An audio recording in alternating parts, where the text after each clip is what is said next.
ಈ ಅಸೈಗೂಳಿ ಪ್ರದೇಶದಲ್ಲಿ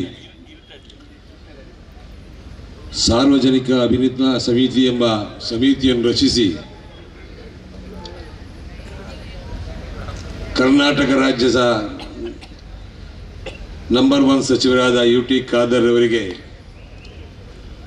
ಅಭಿನಂದನೆ ಸಲ್ಲಿಸುವಂತ ಈ ವೇದಿಕೆಯ ಸಭಾಧ್ಯಕ್ಷರಾದಂಥ ಖಾಜಾ ಅವರೇ,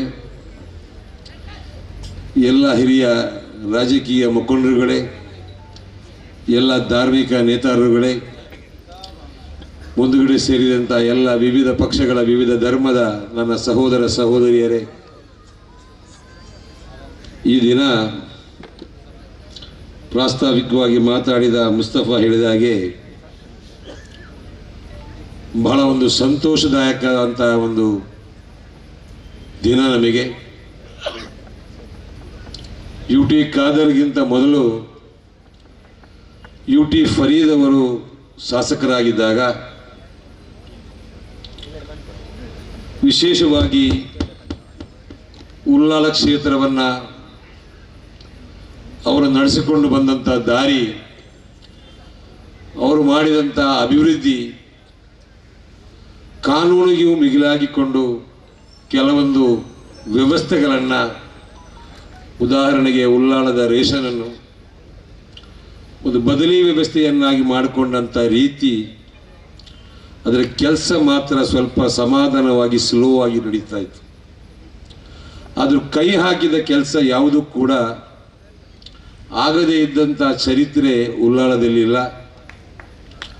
ಆದ್ದರಿಂದಾಗಿ ಉಳ್ಳಾಲದ ಜನತೆ, ಪ್ರತ್ಯೇಕವಾಗಿ ನಮ್ಮ ಉಳ್ಳಾಲ ಸೈಯದ್ ಮದನಿ ದರ್ಗಾ ಸಂಬಂಧಪಟ್ಟಂಥ ಏರಿಯಾ, ಆ ಯುಟಿ ಫರೀದರನ್ನು ಸದಾ ನೆನೆಸ್ತಾ ನಾವು ಮರೀತಾ ಇದ್ದೀವಿ.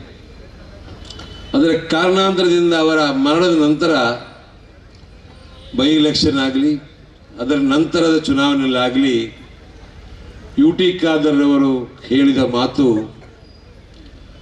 ನನಗೆ ನೀವು ಮತ ಕೊಡಿ, ನಿಮ್ಮ ಸ್ವಾಭಿಮಾನಕ್ಕೆ ಧಕ್ಕೆ ಬಾರದ ರೀತಿಯಲ್ಲಿ ನಾನು ಕೆಲಸ ಮಾಡಿ ನಿಮಗೆ ಹೆಮ್ಮೆಯನ್ನುಂಟು ಮಾಡ್ತೇನೆ, ನಿಮಗೆ ಯಾವತ್ತೂ ಕೂಡ ನೀವು ತಲೆ ತಗ್ಗಿಸುವ ಕೆಲಸ ಮಾಡುವುದಿಲ್ಲ ಅಂತ ಹೇಳ್ತಾ ಇದ್ರು. ಆದರೆ ಅವರು ಮಾಡಿದ ಮಾತಿನ ಅರ್ಥದಂತೆ, ಅವರ ವಾಗ್ದಾನದಂತೆ, ಆ ಭಗವಂತ ಅಲ್ಲಾಹನು ಕೊಟ್ಟ ಶಕ್ತಿಯಿಂದಾಗಿ ದಿನದ 24 ಗಂಟೆಯಲ್ಲಿ, ಅದು 20-22 ಅಂತ ಹೇಳಲಿಕ್ಕೆ ಬರುವುದಿಲ್ಲ, 24 ಗಂಟೆ ಕೂಡ ಸಂಚಾರ ಮಾಡಿ ಓಡಿಕೊಂಡು ತನಗೆ ಸಿಕ್ಕಿದಂಥ ಆ ಒಂದು ಕಾರ್ಯಗಳನ್ನು, ಅವರಿಗೆ ಸೇರಿದಂಥ ವಿಭಾಗದ ಕೆಲಸಗಳನ್ನು ಮಾಡಿಕೊಂಡು ಉಳ್ಳಾಲದ ಜನತೆ ಮೆಚ್ಚದಿದ್ದರು. ಮೊದಲು ಕರ್ನಾಟಕದ ರಾಜ್ಯದ ಸರ್ವ ಮೂಲೆಗಳ ಜನ ಮೆಚ್ಚಿಕೊಂಡು ನಂಬರ್ 1 ಸಚಿವರು ಅಂತ ಹೇಳಿ ಪಟ್ಟ ಕೊಟ್ಟ ಮೇಲೆ ನಾವು ಉಳ್ಳಾಲದ ಜನತೆ ಅರ್ಥ ಮಾಡಿದೆವು, ನಂಬರ್ 1 ಸಚಿವರು ಹೌದು ಅಂತೇಳಿ. ಅದು ಯಾಕೆ ಉಳ್ಳಾಲದ ಜನತೆ ಆ ಪಟ್ಟ ಕೊಡಲಿಲ್ಲ? ನಮ್ಮಲ್ಲಿ ಅಸೂಯೆ ಜಾಸ್ತಿ, ನಮ್ಮಲ್ಲಿ ಹಿಂದುಗಡೆ ಕೂತ್ಕೊಂಡು ಮಾತಾಡುವಂಥ ಆ ನೀಚ ಪ್ರವೃತ್ತಿ ಜಾಸ್ತಿ ಆಗಿದೆ. ಆದರೆ ಊರ ಹೊರಗಿನ ಜನ ಹೇಳಲಿಕ್ಕೆ ಶುರು ಮಾಡಿದ ಮೇಲೆ ನಾವು ಆಲೋಚನೆ ಮಾಡುವಂಥ ಒಂದು ನಿಮಿಷ, ನಾವು ಆಲೋಚನೆ ಮಾಡುವಂಥ ಸಂದರ್ಭ ಬಂತು.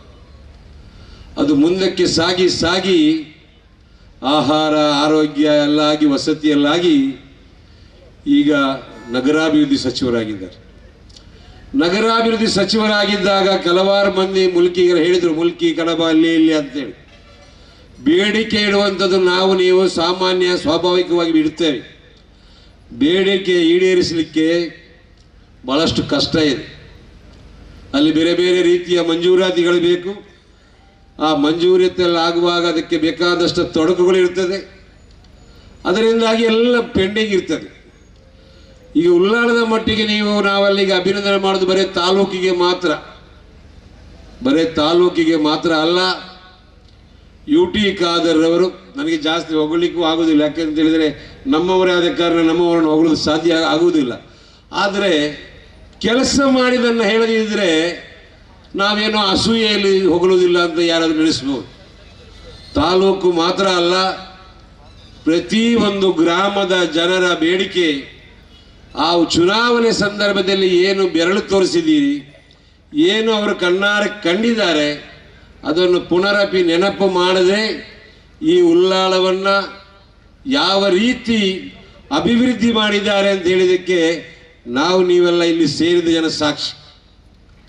ಇಷ್ಟು ಅಭಿವೃದ್ಧಿ ಯಾವ ಕಾಲದಲ್ಲಿ ಕೂಡ ಆಗಲಿಲ್ಲ. ಈಗ ನೀವು ಕುಡಿಯುವ ನೀರಿನ ವ್ಯವಸ್ಥೆಗೆ ಕೆಲವರು ಹೇಳ್ಬೋದು ಯಾವಾಗ ಆಗಲಿಕ್ಕೆ, ಆಗುವ ಕಾಲಕ್ಕಾದರೂ ಆಗಬೇಕಾದ್ರೆ ಅದಕ್ಕೊಂದು ಬುನಾದಿ ಹಾಕಿಡಬೇಕು. ನಾನು ಒಂದು ದಿವಸ ಬೆಂಗಳೂರಲ್ಲಿದೆ, ಒಂದು ದಿವಸ ಮೀಟಿಂಗ್ ಕರೀತಾ ನಾನು ನೋಡುವಾಗ ಆಶ್ಚರ್ಯಪಟ್ಟೆ. ಕೋಟೆಪುರದಿಂದ ಮಂಗಳೂರಿಗೆ ಸೇತುವೆ ಮಾಡುವಂಥದ್ದು ನದಿಯ ಮೂಲಕ. ಇದು ನಮ್ಮ ಉಳ್ಳಾಳದ ಜನದ ಯಾರ ಬೇಡಿಕೆ ಕೂಡ ಇಲ್ಲ, ಆದರೆ ಅದರ ಪ್ರಸ್ತಾವನೆ ಸಲ್ಲಿಸಿ ನೀಲಿ ನಕ್ಷೆ ರೆಡಿ ಆಗ್ತಾ ಉಂಟು. ಹಾಗಾಗಿ ಎಲ್ಲ ಅಭಿವೃದ್ಧಿಯ ಪರವಾಗಿ ಬರೀ ತಾಲೂಕಿಗೆ ಮಾತ್ರ ಅಂತಲ್ಲ, ನಮ್ಮ ಸಚಿವರನ್ನು ಅಭಿನಂದಿಸುವಂಥದ್ದು ನಮ್ಮ ಕರ್ತವ್ಯ. ಮತ್ತೊಂದು ಮಾತು ನಾನೀಗ ಹೇಳ್ತಾ ಇದ್ದೇನೆ, ಉಳ್ಳಾಳದ ಜನತೆ ಅದನ್ನು ನಾವು ಮೊದಲಾಗಿ ಮಾಡಬೇಕಿತ್ತು ಅಭಿನಂದನೆ. ಆದರೆ ತಡೆಯದೆ, ಸಂತೋಷ ತಡೆಯದೆ ಯಾವತ್ತು ಇವರಿಗೆ ಅನೌನ್ಸ್ ಮಾಡಿದಾರ ಆಗಲೇ ತಕ್ಷಣ ಸಭೆ ಕರೆದು ನಮ್ಮೊಳಗೆ ನಾವು ಅಭಿನಂದನೆ ಮಾಡಿ ಒಂದು ನಿರ್ಣಯ ಮಾಡಿ ಬೆಂಗಳೂರಿಗೆ ಹೋಗಿ ಇವರಿಗೆ ಸನ್ಮಾನ ಮಾಡಬೇಕು ತೀರ್ಮಾನ ಮಾಡಿ. ತಾವೆಲ್ಲ ನೋಡಿರ್ಬೋದು, ಪೇಪರಲ್ಲಿ ಬಂದಿರ್ಬೋದು. ಅಂದರೆ ಅಷ್ಟು ತರಾತುರಿ. ಅಂದರೆ ಈ ಸಂತೋಷಕ್ಕೆ ಒಂದು ಇತಿಮಿತಿ ಇಲ್ಲ. ಈ ತಾಲೂಕಾದಕ್ಕೆ, ತಾಲೂಕಂದರೆ ಏನು, ತಾಲೂಕಿನಲ್ಲಿ ಇರುವಂಥ ನಮಗೆ ಸಿಗುವಂಥ ಸೌಲಭ್ಯಗಳೇನು, ಕೆಲವರು ಕೇಳಿದ ತಾಲೂಕಾದರೆ ಏನು ಅಂತ ಮಾತಾಡುವವರು ಕೂಡ ಇದ್ದಾರೆ. ಅದೆಲ್ಲ ರಾಜಕೀಯವಾಗಿರ್ಬೋದು ಅಥವಾ ತಿಳುವಳಿಕೆ ಇಲ್ಲದವರಾಗಿರ್ಬೋದು. ಅಂತೂ ನಾವು ನಮ್ಮ ಆಫೀಸ್ ಮೀಟಿಂಗಲ್ಲಿ ನಾವು ಅಭಿನಂದನೆ ಮಾಡಿದ್ದೇವೆ. ಚಿಕ್ಕದಾದರೂ ಅವರನ್ನು ಹೋಗಿ ನಮ್ಮ ಅಭಿನಂದನೆ ಮಾಡಲಿಕ್ಕೆ ಇದೆ. ಇನ್ನೊಂದು ಕಾರಣ, ಅಭಿನಂದನೆ ಮಾಡಲಿಕ್ಕೆ ಅವರನ್ನು ಕರೀಲಿಕ್ಕೂ ಆಗುವುದಿಲ್ಲ. 5 ಗಂಟೆಗೆ ಕರೆದ್ರೆ 9 ಗಂಟೆ ಮಾಡಿದ್ರೆ ನಾವೇನು ಮಾಡೋದು? ಆ ಒಂದು ಸಮಸ್ಯೆ ಕೂಡ ಇದೆ.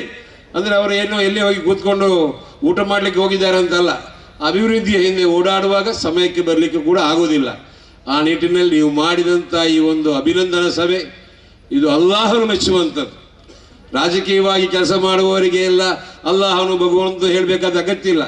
ಅಂದರೆ ಇವರ ಸೇವೆ ಜನಪರವಾದಂಥ ಕೆಲಸ. ಆ ಫಸ್ಟಿಗೆ ಒಂದು ಮಾತು ಹೇಳಿದೆಯಲ್ಲ, ಅವಾಗೆಲ್ಲ ನಾನು ಕಾಂಗ್ರೆಸ್ ಸಕ್ರಿಯ ಆಗಿದ್ದೆ. ₹1 ಕಾಲಿಗೆ ಸಿಗುವಂಥ ಖಾದರ್ ಅಂತ ಒಂದು ಮಾತಲ್ಲಿತ್ತಲ್ಲ, ಅದನ್ನೆಲ್ಲ ಅವರು ಶಾಶ್ವತವಾಗಿ ನೆಲೆ ನಿಲ್ಲುವ ಹಾಗೆ ಮಾಡಿಕೊಟ್ಟಿದ್ದಾರೆ. ಆ ಲಿಬ್ಸ್ ಅಂತಿರುವಂಥ PA ಒಂದು ನಂಬರ್ ಇದೆಯಲ್ಲ, ಅದು ಶಾಶ್ವತವಾಗಿ ಕೆಲಸ ಮಾಡ್ತಾ ಇದೆ. ಅದು ಬೂತ್ ನಂತರ ಆ ಕೆಲಸದಿಂದಾಗಿ ನಮ್ಮ ಸಚಿವರು ಇವತ್ತು ನಂಬರ್ 1 ಆಗಿದ್ದಾರೆ. ನಾನು ಮತ್ತು ಮುಖ್ಯಮಂತ್ರಿ ಆಗಿ ಅಂತ ಈಗ ಹಾರೈಸಿದರೆ ಮುಖ್ಯಮಂತ್ರಿ ಆಗುವವರಿಗೆ ಇದಕ್ಕೆ ಬೇಸರ ಅಂತೂ ನಮ್ಮೆಲ್ಲರ ಪಾಲಿಗೆ ನೀವು ಮುಖ್ಯಮಂತ್ರಿ ಆಗಿ ಬರಬೇಕು. ಕರ್ನಾಟಕ ಜನದ ಆಶೀರ್ವಾದ ನಿಮಗೆ ಇದೆ. ಖಂಡಿತವಾಗಿಯೂ ಮುಂದಿನ ದಿನಗಳಲ್ಲಿ ಆಗ್ತದೆ. ಅದಕ್ಕಾಗಿ ನಾನು ನಿಮ್ಮಂತ ಹೇಳುವಂಥದ್ದು ಇನ್ನೊಂದು ವಿಚಾರ. ತಾಲೂಕು ಹೇಗೂ ಘೋಷಣೆ ಆಯಿತು. ನನ್ನ ಮನಸ್ಸಲ್ಲಿ ಉಳ್ಳಾಳದಲ್ಲಿ ಆಗಬೇಕು, ನಿಮ್ಮ ಮನಸ್ಸಲ್ಲಿ ಅಸೈಗಳಲ್ಲಿ ಆಗಬೇಕು, ಮತ್ತೊಬ್ಬರ ಮನಸ್ಸಲ್ಲಿ ಕೊಣಾಜೆಯಲ್ಲಿ ಆಗಬೇಕು, ಮತ್ತೊಬ್ಬರ ಮನಸ್ಸಲ್ಲಿ ಮತ್ತೊಂದು. ಈ ರೀತಿಯ ಜಂಜಾಟ ಯಾರು ಮಾಡಬಾರ್ದು. ಜನಸಾಮಾನ್ಯರಿಗೆ ಎಲ್ಲಿ ಸವಲತ್ತಾಗುತ್ತದೆ, ಒಂದು ಬಸ್ಸಲ್ಲಿ ಹೋಗಿ ಕೆಲಸ ಮುಗಿಸ್ಕೊಂಡು ಬರುವಂಥ ಕೆಲಸ, ಅದು ಉಳ್ಳಾಳದವರಾಗಲಿ ಇರಾದವರಾಗಲಿ, ಒಂದು ಬಸ್ಸಲ್ಲಿ ಹೋಗಿ ಬಂದು ಸೌಕರ್ಯವನ್ನು ಪಡೆದು ಅದರ ಸದುಪಯೋಗ ಆಗುವ ರೀತಿಯಲ್ಲಿ. ನಾನು ಯಾಕೆ ಈ ಮಾತು ಹೇಳಿದೆ ಅಂದರೆ, ಸಚಿವರ ಕಿವಿ ಹಿಂಡುವವರು, ಹಿಂದೆ ಹೋಗುವವರು, ಮುಂದೆ ಬರುವವರು, ಒತ್ತಾಯ ಮಾಡುವ ಎಲ್ಲ ಇರ್ಬೋದು. ಅದರ ನನ್ನ ಅನಿಸಿಕೆ ಬಡ ಜನರಿಗೆ ಸಹಾಯ ಆಗುವ ರೀತಿಯಲ್ಲಿ, ಒಂದು ಬಸ್ಸಲ್ಲಿ ಹೋಗುವ ರೀತಿಯಲ್ಲಿ ಅಂತಹ ಸೂಕ್ತ ಜಾಗವನ್ನು ಕಂಡುಹಿಡಿದು ತಾವು ಮಾಡಬೇಕು. ಅದಕ್ಕೆ ತಮ್ಮೆಲ್ಲ ನಮ್ಮ ನಾಗರಿಕರ ಸಹಕಾರ ಬೇಕು. ಮಾತ್ರವಲ್ಲ, ಈ ಅಭಿನಂದನೆಯೊಂದಿಗೆ ಅವರಿಗೆ ಆರೋಗ್ಯ ಮತ್ತು ಆಯುಷ್ಯವನ್ನು ನೀಡಲಿಕ್ಕೆ ಪ್ರತಿಯೊಬ್ಬ ಇಲ್ಲಿ ಸೇರಿದ ನಾಗರಿಕರು ಅವರವರ ಧರ್ಮದ ದೇವರಲ್ಲಿ ಪ್ರಾರ್ಥನೆ ಮಾಡಬೇಕು ಅಂತ ಭಿನ್ನವಿಸಿಕೊಂಡು ಮುಂದಿನ ದಿನ ಶುಭವಾಗಲಿ ಅಂತ ಹಾರೈಸಿ ನನ್ನ ಮಾತನ್ನು ಮುಗಿಸ್ತೇನೆ. ಜೈ ಹಿಂದ್, ಜೈ ಕರ್ನಾಟಕ.